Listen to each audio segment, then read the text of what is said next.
10 सितंबर को। तो ये 2-3 दिन मिले।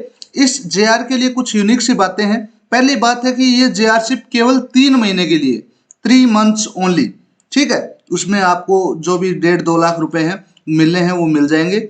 बाकी इसके लिए आपके पास एक valid BDS pass out certificate होना चाहिए, डीसीए का रजिस्ट्रेशन सर्टिफिकेट होना चाहिए, राजस्थान में आप रजिस्टर्ड होने चाहिए, और आपके पास आपका नीट यूजी का स्कोर कार्ड होना चाहिए। एक बार फिर से बोल देता हूं, नीट यूजी का स्कोर कार्ड, ठीक है। इंपॉर्टेंट बात ये है। अब बात कर लेते हैं इसकी इन डिटेल। इन डिटेल क्या कहती है?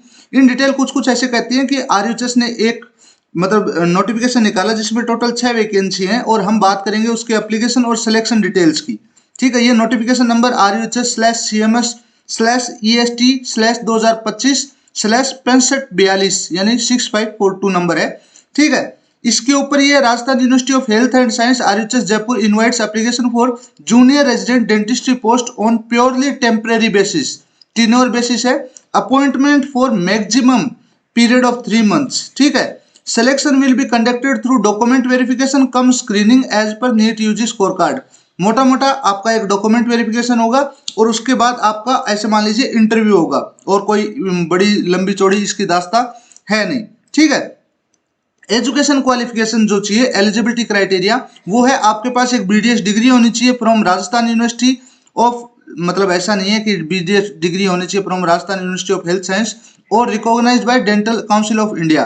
कहने का मतलब ऐसा है कि आरयूएचएस खुद भी बीडीएस करवाती है, तो या तो आपके पास आरयूएचएस से एफिलेटेड कोई डिग्री होनी चाहिए बीडीएस की, या फिर कोई ऐसी जगह से आपके पास बीडीएस की डिग्री होनी चाहिए जिसको डेंटल काउंसिल यानी डीसीआई रिकॉग्नाइज करता हो। आपके पास एक परमानेंट रजिस्ट्रेशन सर्टिफिकेट होना चाहिए विथ स्ट्रिक्ट, है ना, राजस्थान डेंटल काउंसिल या फिर डेंटल काउंसिल ऑफ इंडिया, दोनों के मतलब चलेगा। आपको अगर ये मिल जाती है जेआरशिप तो आपको थोड़ा सा ट्रांसफर करवाना होगा इसको और राजस्थान में लेके आना होगा, जो आरडीसी कहते हैं, राजस्थान डेंटल काउंसिल।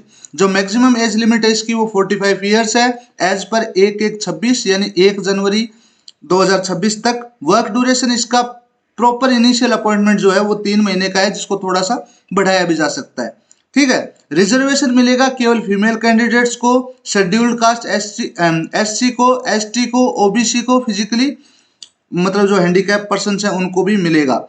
कि रिस्पॉन्सिबिलिटीज आपकी, appointment is purely temporary, tenure of 3 months, 3 महीने का एक काम है ना। Full time commitment, full time काम है। Work must be done as full time JRship in RUHS, ठीक है। Existing employment, candidate already employed permanent या temporary elsewhere must submit a no objection certificate from their current employer without NOC, candidate will not be allowed for interview।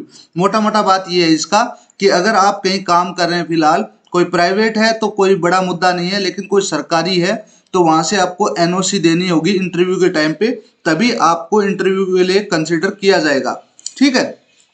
Casual leaves allow होंगी, कोई stipend या experience certificate, है ना, no stipend और experience certificate is guaranteed for additional leave. इन्होंने कहा है ऐसा नहीं है, आपको पे मिलेगा, कुछ कुछ पेमेंट मिलेगी, जो आपके जो नॉर्म्स हैं जेआरशिप के उसके हिसाब से पेमेंट मिलेगी। बाकी अगर आप कुछ एक्स्ट्रा छुट्टी लेते हैं तो उसके लिए कोई एक्सपीरियंस सर्टिफिकेट या फिर कोई एक्स्ट्रा स्टाइफंड आपको नहीं दिया जाएगा, ठीक है। बाकी ये कह रहे हैं कि female candidate eligible for maternity leave once during residency as per state government rule, ठीक है। ये आप समझदार हैं, समझ जाना।